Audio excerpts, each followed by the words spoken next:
Hello, I'm Gary Quinn. Welcome to another episode of Ready, Set, Live. In life, we can always create more happiness. My guest today is a happiness coach. He's an executive coach, a speaker, and an author, Robert Mack. Stay close. I'll be right back. Welcome back. My guest today is Robert Mack. Welcome, Robert Mack. Robert. Thanks so much for having me. I'm excited to be here. It's been a while since we've seen each other. It has been a while, but it feels like it was yesterday at the same time. I know, and I followed your career. You're always doing great things. During this pandemic, I know that people have been in lockdown. Yeah. Was there anything that you could live with or not live with that you said, okay, in this pandemic, I don't want to do without this anymore? Oh, so many things. I would say first and foremost, the gym. Without question, the gym for me is just, it's like my iron paradise. I just love it there. It's also a way for me to connect with people. So I'd say that first and foremost. And I'd say also right there, probably even above that, is family. Like, not being able to see family and connect with people live is really challenging. And I'm an introvert by nature. Correct. But it was still difficult, Correct. Now, you have had the great opportunity of working with so many people, business people, celebrities, just normal folks. What do you think the main reason why people are not happy? Oh, great question. Why are people not happy? Well, I'd say the real answer is that people think too much, right? We're all addicted to thinking, and thinking is misery often, right? I mean, there's a great quote, the unexamined life is not worth living. That's true, but also the over-examined life is not worth living. It's like when you think too much and you get caught into a space and place of ruminating, then you're evaluating life and you're not experiencing it and enjoying it, right? You're examining it, not experiencing it and enjoying it. And it's difficult to appreciate what you're too busy analyzing. So most of us are obsessed with this compulsive thinking. But don't you think also, Robert, that a lot of people base happiness on materialistic? Absolutely. There's no question about it. I think lots of us sort of intellectually know that more money, more beauty, more youth won't necessarily make us happier, better cars, better houses. And that doesn't mean that we shouldn't strive to achieve or accomplish or acquire those things. But it doesn't always sink down into the heart. And so you're right. Lots of us believe that success equals or at least will lead to happiness. But we have lots of empirical data to prove that's not exactly the case. And in your book, you mentioned, which I love the words, authentic happiness, effort, success. Yeah. What does that mean, really? Yeah, so break it down. Yeah, absolutely. So, authentic happiness is something that you can't fake, right? It's something that you feel deep inside. And ideally something that would be lasting and meaningful and abiding, right? And so when we talk about authentic success, a good way to measure it is a Duchenne smile. So a Duchenne smile is a smile that you cannot fake, right? It just activates so many muscles in your face. And when you try to fake it, people can kind of sense and feel that you're not being authentic, right? So that's the first piece. When you prioritize happiness, what's interesting is that it leads to all of these other traditional forms of success. Right? And so what you find is just by prioritizing happiness and putting happiness first, you very quickly discover you live on average about 6 to 7 years longer than unhappy people, right? You also make about $600,000 to $700,000 on average more than unhappy people, than your unhappy counterparts.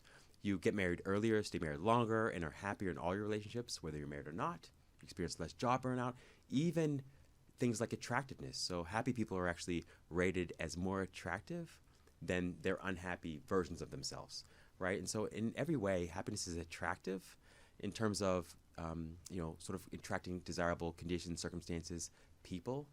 And it's something that I always wanted to believe, but now seeing the science, it's so much easier to sort of believe and trust. I know in your book you talk about focus on the best in yourself. Is that talking about happiness, or is it trust? Is it really self-love? All the above? Absolutely, Gary. Yeah, it's all of the above. I think for most of us, it's easy to think that if I can just focus on what's wrong with me and fix it or shore up my weaknesses, that I'll find success and I'll find happiness and I'll find love.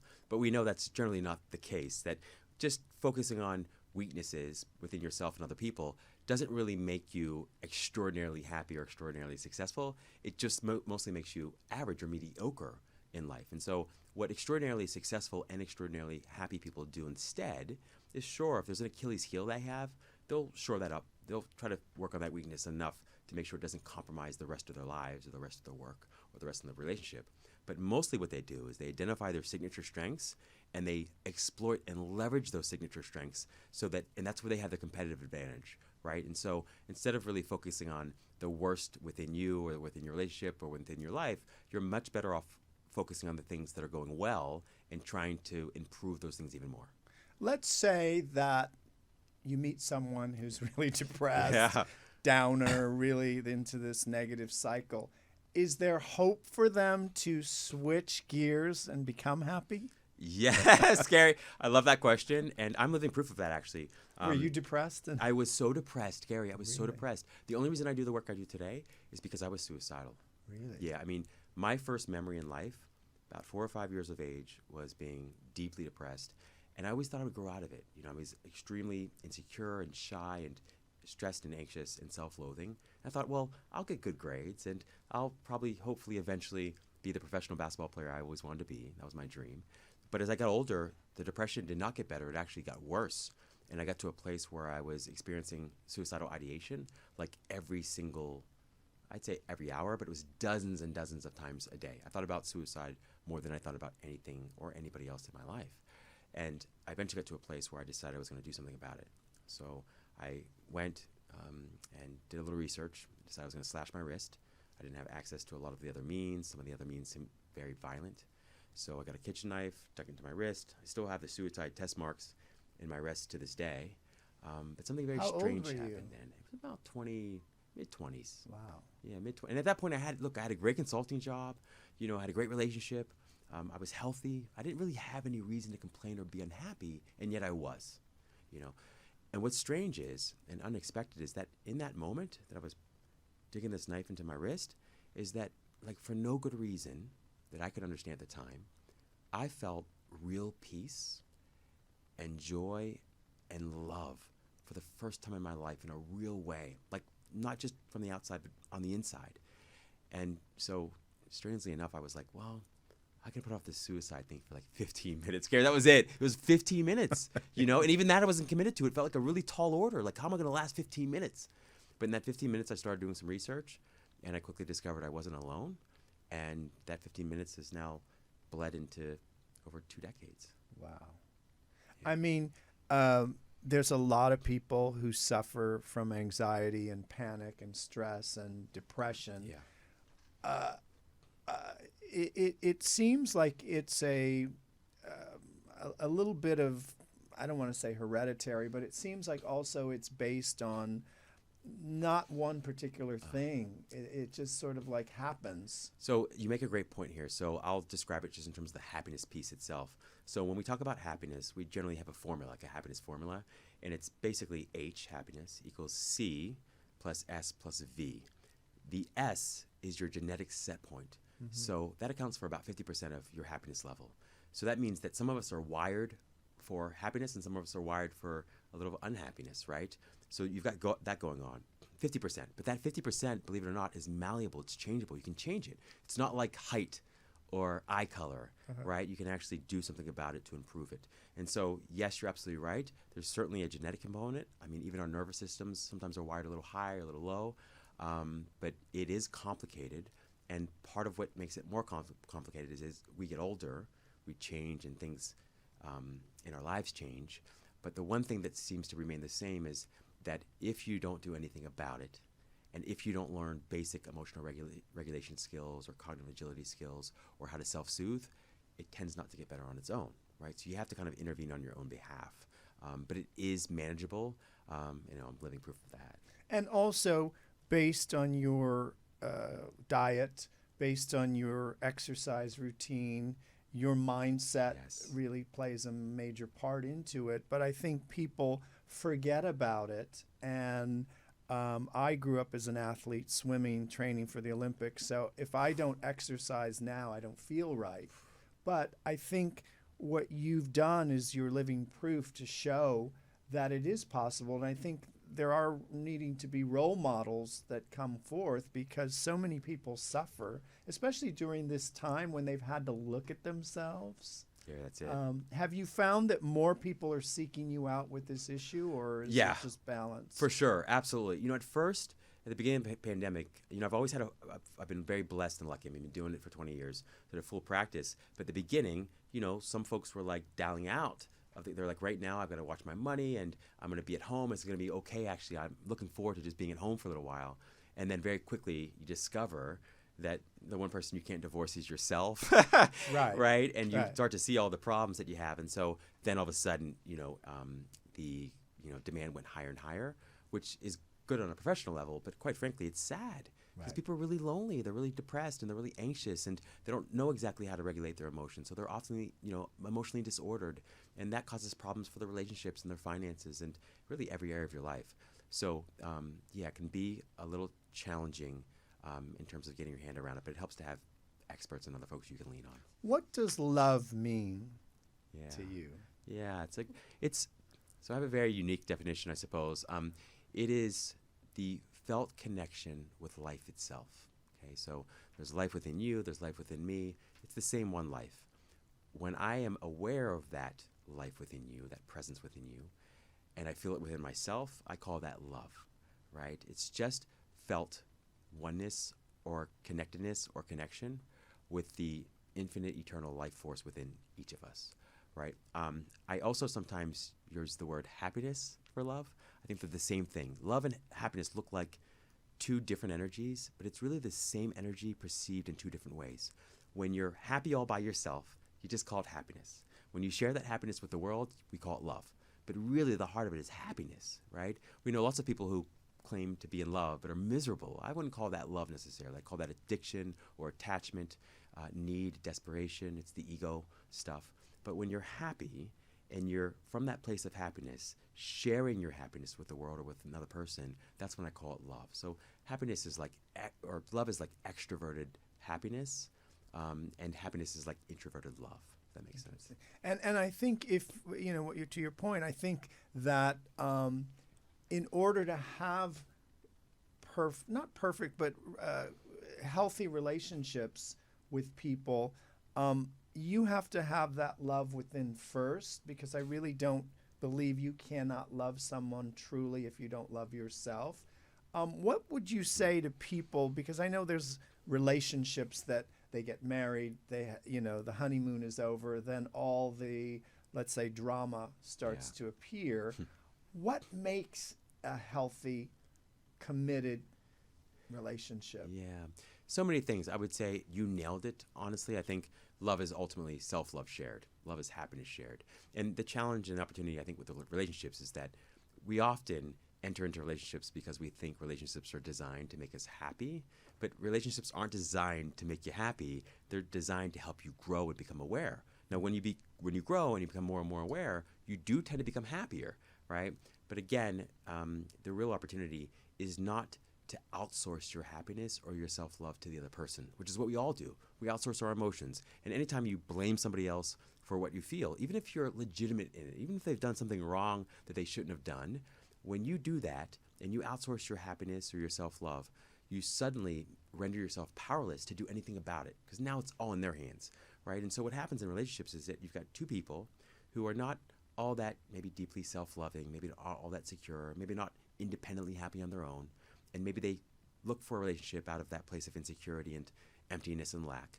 And so you've got two beggars that are begging each other for money, right? They're both lacking something, and they're both hoping the other can fulfill the lack within themselves, but that's not possible. And so again, what you really wanted to do is you wanted to learn how to be as happy independently as possible. You want to learn how to be happy in your aloneness so you can then be happy in your togetherness. And what I've seen in what you just said is the relationships start off in a good place, but as one person starts to, let's say, take dominion over their self-love and their care about them, energy, they change, and that relationship no longer supports who they are, but they don't have a connection, or it's a false connection, and they're basically like roommates. Oh, that happens. Yeah. Yeah, for sure. But Yeah. what would you say to the person who doesn't see that clearly or won't like leave Yeah. because of material, wealth, but anything like that, or a situation the person might be too old. What do you do when you're in that state of mind? Yeah. Because it is kind of like you're not being authentic with your true self about love because you're living, I don't want to say a lie, but it's kind of it's a false you. You're not really happy. That's right. That's so right. So you feel, boy, and what a common, a lot of stuff in that question. Yes, there is, and I love it. It's like, and I could talk to you for hours. I won't be able to unpack it all, but that was so beautiful and eloquently stated. I would say a couple things. One, there is a difference between love and relationship. I think we confuse and confound love with romantic relationship. You can love someone and not be in a relationship with them. You can, and sometimes you can love them better from a distance, right? And so it's really important to recognize and realize is that I think we all have struggled with relationships where we stay in something because we're either afraid of hurting the person or we're afraid that we might not be okay by ourselves, and we're afraid that we're going to lose the love. But you can actually continue to love that person, experience love for that person, sometimes more from a distance. So that's the first thing. The other thing is that at the end of the day, it doesn't matter how many ways we look at it. If you aren't able to find that invincible summer inside yourself, there's no hope for having, a sunny experience with anyone, right? And so much of that is about doing the inner work and coming to a place where you feel and you discover this like stability and security and safety within yourself, so that when you're with anyone, you can still speak your honest truth and you can still be your fully expressed, authentic self without fear that you're going to lose this experience of love or happiness or peace inside you, right? And so that's a huge part of it too, is being able to speak your truth, but from a place of genuine love and even peace and joy. And most people really struggle with that, right? But it can get kind of messy in the way that you described. At the end of the day, if you're unhappy and the other person is unhappy, or if they're not really solid in their happiness, you'll find that your problems are just multiplied by staying in that relationship. They just become multiplied. Or you disconnect from the situation and sort of do your own thing. Right, exactly. That's exactly right. So it's like, what's that expression? Misery shared is not misery divided, it's misery multiplied. Correct. Right? Correct. Yeah. And the other thing is that sometimes people hide behind their mask of their career. And, I think a friend of mine recently, she pointed that out to me. Yeah, she said, called you I out? think you're doing that. Yeah. And I realized, and it was sort of an epiphany. I go, oh my God, I am. And it was like years of going, not that I'm hiding behind my work. Yeah.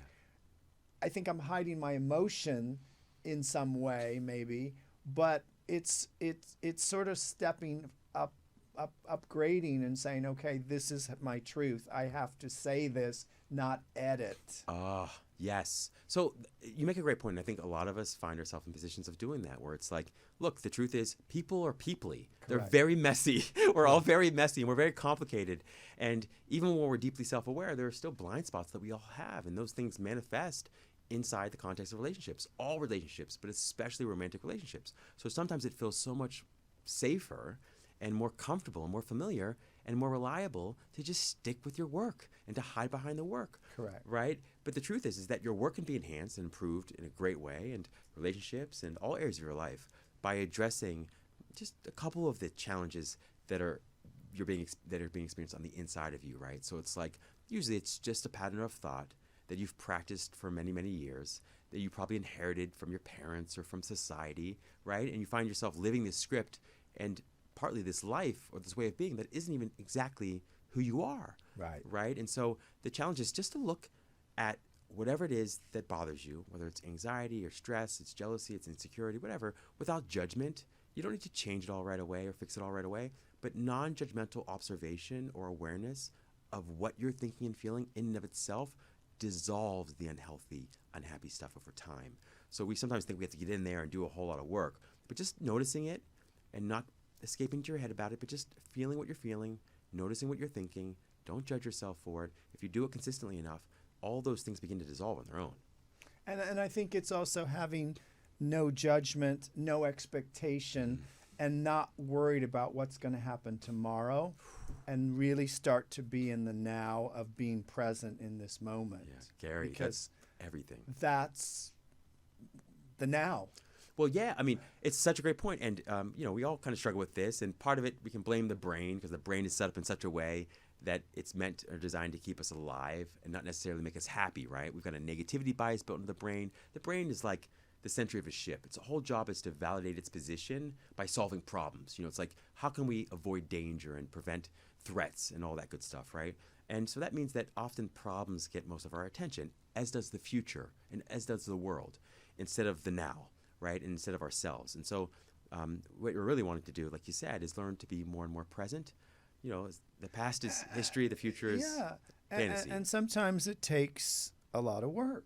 It does take work. If you don't do the work, it's just like if you're an athlete, if you don't train, you don't make the team. Absolutely. You don't win the gold medals. Absolutely. You're absolutely right about that. And it can be fun. It doesn't have to be painful. I think when I started my journey, I was like, oh, I'm going to have to sleep on beds of nails. Like, it just seems so torturous. Like, why would I want to do that? My life is already painful enough. I'm going to go to India and just walk around. Right. But that's not, you can actually enjoy it. And sometimes the word I use is blisscipline. Like, instead of being so disciplined, which I'm very disciplined, but it's like blisscipline. Can I be committed to enjoying what I'm doing, no matter what I'm doing? Even if it's something I hate doing, can I try to enjoy it more?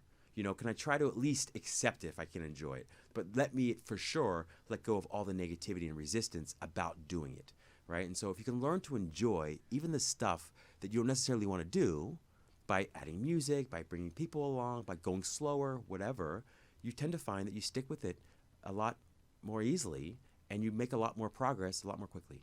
So learn to, say that again, it's a tweetable quote here. Learn to enjoy everything more. So learn to enjoy everything more. And everybody more.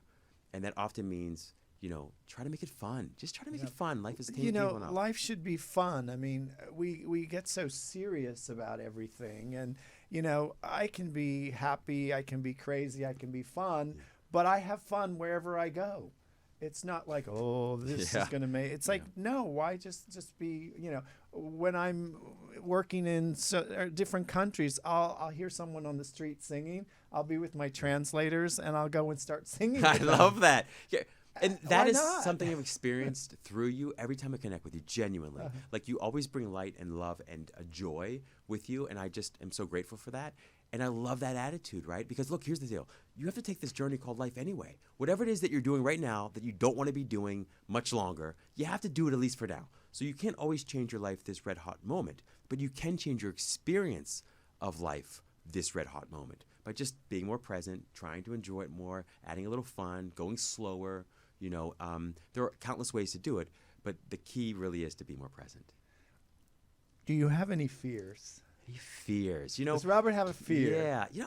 I have preferences. Okay. I have preferences. Great. Like, I would prefer not to suffer and be in physical pain. Okay. I would. Okay. And I would prefer that nobody in the world, including the people I love, not be in any physical pain. I would say that one thing I discovered when I sort of faced my own mortality and was very, serious about the suicidal thing is that death is the end of all problems, right? That was the way I felt about it. And so when I faced that, a lot of the other fears just honestly dissolved over time. I think about death a lot, not to be morbid, but it's a good reminder that no moment is guaranteed. I got to live right now, live hotly, live excitedly, live enthusiastically, wholeheartedly right now. And I think the more I've done that, the more I've deepened into presence, not because I'm trying to be moral or ethical or spiritual, but just because I'm selfish and I'm a hedonist. It's like I don't feel the fear that I used to fear. I don't feel inundated by it or overwhelmed by it anymore. So I can't say that I have any fear, but I have a ton of preferences. Yeah. What's on Robert's bucket list? Yeah. What would you love to do or create or have? Yeah.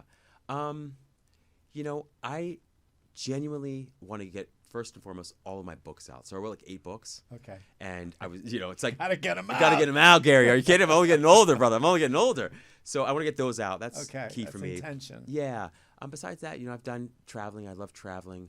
I would just like to enjoy more moments more deeply. I think that honestly, that's it. The other thing, I love having these kind of conversations. I want to have more of these kind of conversations. Okay, we'll do it. Yes, honestly, like really, like it doesn't matter. That I think is the most important thing for me. Beyond that, Gary, I just have trust that whatever life has planned for me will be in my best interest. All right, answer these questions. I believe Yeah. Oof. I believe in myself. heaven is. Heaven is a place inside you. It is a psychological attitude, not a geographical place outside you. The world needs. More love. The world needs more love. God is. Happiness. My favorite thing to do on a Sunday is. Not think. Not think. Rest the body and rest the mind. Not think. I adhere to that. All right. So people can find your book anywhere. Yeah. They can go to CoachRobMack.com. There's the book, Happiness from the Inside Out. And they can also go to Rob Mack Official, your Instagram. Yes. It is such a pleasure, Robert. I am just thrilled to see you again after all these years. And let's not make it a 3-year hiatus. Facts. I'm there with you on that. Okay. Gary, thank you so much. Like, I genuinely love what you do, brother, and I love who you are. And you always make me feel special. So thanks for having me. My pleasure. I'm Gary Quinn. Until next time, stay well.